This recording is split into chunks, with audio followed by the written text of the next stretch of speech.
내가 그토록 바라던 화목한 가족, 아직 늦지 않았습니다. 시간은 거스를 수 없지만 마음은 언제든 다시 맞닿을 수 있습니다. 인생의 후반부에 들어서면서 우리는 많은 것을 되돌아보게 됩니다. 그중 가장 큰 마음의 짐 중 하나는 바로 자녀와의 관계입니다. 어릴 적 우리 손을 꼭 잡고 함께 웃고 울던 그 아이가 이제는 낯선 사람이 된 듯한 느낌을 받기도 합니다. 대화가 끊기고 서로의 안부조차 묻기 어려워졌다면 그 아픔은 말로 다할 수 없습니다.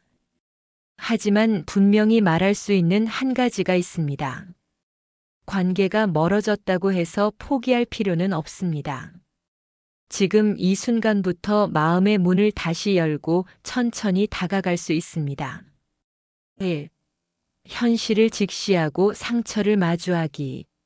먼저 해야 할 일은 현실을 직시하는 것입니다. 우리 사이가 이렇게 됐구나. 내가 그동안 잘못한 게 있었나?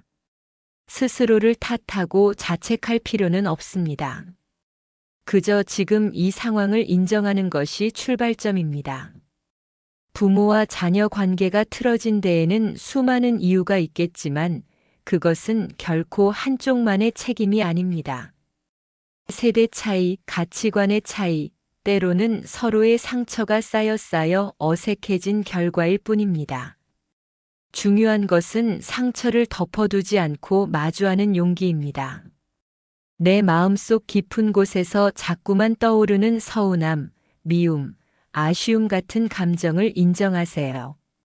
그리고 그 감정 앞에서 스스로에게 괜찮아, 이런 마음이 드는 건 자연스러운 일이야. 라고 말해주세요. 감정을 억누르지 말고 받아들이는 과정에서 치유가 시작됩니다. 자녀도 각자의 인생을 살고 있음을 이해하기. 자녀는 더 이상 어린아이가 아닙니다. 각자 자신의 인생을 살아가며 그 속에서 힘들고 아픈 일도 많습니다. 자녀가 어릴 적에는 부모의 말에 무조건 따르고 의지했을지라도 이제는 각자의 생각과 가치관이 자리 잡았습니다. 이해하기 힘든 행동이나 말도 많겠지만 그 속에는 자녀만의 이유가 분명히 있습니다. 때로는 자녀가 자신의 삶을 지키려 애쓰는 방어일 수도 있고 표현하지 못하는 사랑일 수도 있습니다. 그들의 삶을 존중하는 마음은 관계 회복의 밑바탕이 됩니다. 그들이 어떤 사람인지, 지금 무엇을 고민하는지 관심을 기울여 보세요. 3. 대화의 문을 조금씩 열기. 부모와 자녀가 다시 가까워지려면 대화는 필수적입니다. 하지만 갑자기 깊은 이야기를 하려 하기보다는 작은 일상 대화부터 시작하는 것이 좋습니다. 요즘 어떻게 지내니? 건강은 괜찮아? 이런 간단한 질문으로도 충분히 마음의 문을 두드릴 수 있습니다. 중요한 건 대화가 강요가 되어서는 안 된다는 점입니다. 자녀가 부담을 느끼지 않도록 조심스럽게 다가가세요. 그리고 그들이 답할 때까지 기다려주세요. 대화가 단절된 시간이 길수록 다시 소통을 시작하는데 시간이 걸릴 수 있습니다.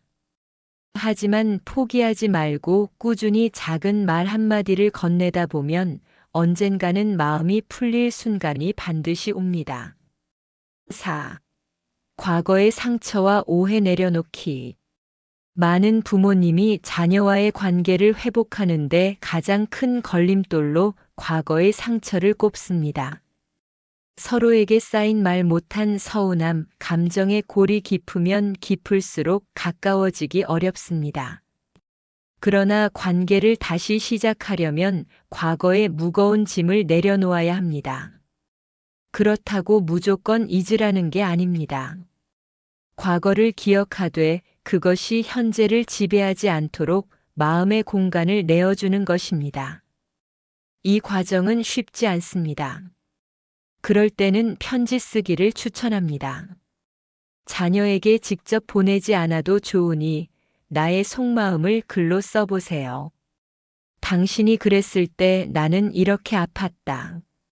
그래도 나는 여전히 당신을 사랑한다. 글로 적으며 자신의 감정을 정리하는 동안 마음이 한결 가벼워지고 자녀에게도 전하고 싶은 진심이 더 선명해질 것입니다. 5. 함께하는 소중한 시간 만들기. 자녀와의 관계는 함께하는 시간 속에서 자연스럽게 자라납니다. 바쁘고 각자의 삶이 다르더라도 가능한 한 자주 얼굴을 마주하고 소소한 일상을 공유하세요. 식사를 같이 하거나 짧은 산책을 하거나 차를 마시며 담소를 나누는 것만으로도 큰 힘이 됩니다. 이때 중요한 것은 특별한 주제가 아니라 함께 있음 그 자체에 집중하는 것입니다. 강요하거나 부담을 주지 말고 편안한 분위기에서 마음을 나누세요. 그 작은 시간이 쌓여 다시 신뢰와 애정의 다리가 놓이게 됩니다. 6. 자신만의 삶도 소중히 하기. 부모로서 자녀와의 관계에 너무 몰입하다 보면 정작 자신의 삶이 빈곤해질 수 있습니다.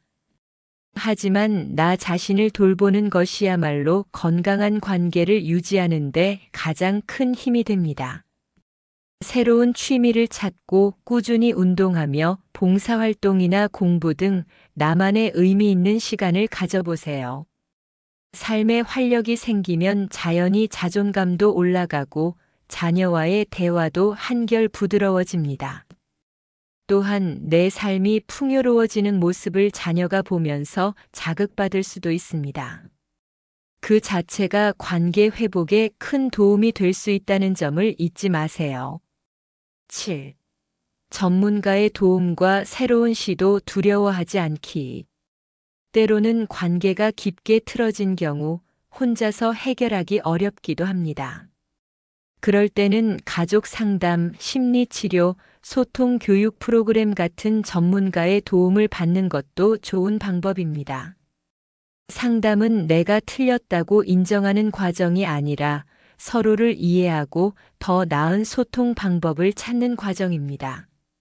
낯설고 두려울 수 있지만 문을 열어놓으면 뜻밖의 위로와 해결책을 발견할 수 있습니다. 새로운 방법과 변화를 시도하는 것을 두려워하지 마세요. 가족 관계는 언제든 변화할 수 있는 살아있는 관계입니다. 8. 감정을 표현하는 법 배우기. 60대 이후에는 감정을 솔직히 표현하는 것이 더욱 중요합니다. 어린 시절부터 감정을 숨기고 참고 참았던 부모님들이 많지만 이제는 자신의 마음을 진심으로 드러내는 연습을 해야 합니다. 너와 관계가 멀어진 게 너무 속상하다. 나는 내가 잘 지내는지 정말 궁금하다. 솔직한 마음을 전할 때 자녀도 마음을 열 가능성이 높아집니다. 감정을 제대로 표현하는 것은 상처를 치유하는 첫걸음이며 관계를 새롭게 세우는 토대가 됩니다. 9. 작은 실천을 꾸준히 이어가기. 관계 회복은 하루아침에 이루어지지 않습니다. 작은 관심과 사랑의 표현을 꾸준히 이어가는 것이 중요합니다. 생일이나 기념일에 카드 한 장, 안부 전화 한 통, 자녀가 좋아하는 음식을 준비하는 작은 노력도 좋은 시작입니다. 이런 행동들은 자녀에게 부모님의 사랑이 변하지 않았음을 보여주고 마음을 녹이는데 큰 역할을 합니다. 꾸준함은 신뢰를 만들고 신뢰는 관계의 근간입니다. 10. 희망을 품고 기다리기. 마지막으로 가장 중요한 것은 희망입니다. 자녀와의 관계가 다시 좋아질 수 있다는 믿음은 회복의 가장 큰 동력입니다. 때로는 답답하고 지칠 수 있지만 포기하지 않고 기다리는 마음이 필요합니다. 그 기다림 속에서 자녀도 부모도 서로를 다시 이해하고 사랑할 기회를 잡게 됩니다. 마치며 60대 이후의 삶은 우리에게 다시 한번 가족의 소중함을 깨닫게 합니다. 자녀와의 관계가 멀어졌다고 절망하지 마세요. 그 거리도 마음의 문만 열면 가까워질 수 있습니다. 관계 회복은 긴 여정입니다. 그러나 그 과정에서 우리가 배우는 것은 결국 사랑의 진정한 의미와 용서, 그리고 인내입니다. 당신의 진심 어린 노력과 사랑이 자녀에게 닿는 그날까지 절대 포기하지 마십시오. 가장 소중한 가족과의 재회는 생각보다 가까이 있습니다.